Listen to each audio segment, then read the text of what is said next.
بسم اللہ الرحمن الرحیم۔ قرآن کا پیغام ایک مثال بیان کی جا رہی ہے، اب اسے کان لگا کر سنو۔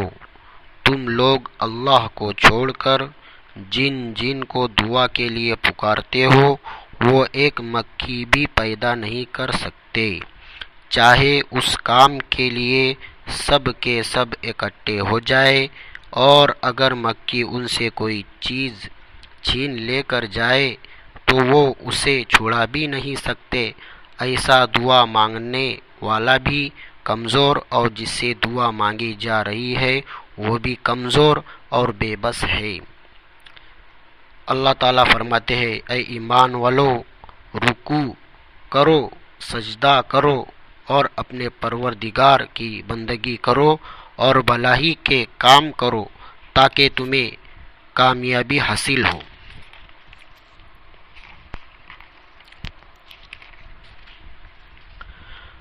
اللہ تعالیٰ فرماتے ہیں، اے پیغمبرو، پاکیزہ چیزوں میں سے جو چاہو کھاؤ اور نیک عمل کرو۔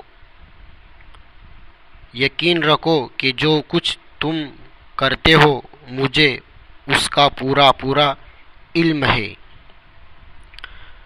اللہ تعالیٰ فرماتے ہیں، تم برائی کو ایسے طریقے سے دور کرتے رہو جو طریقہ بہت ہی اچھا ہو۔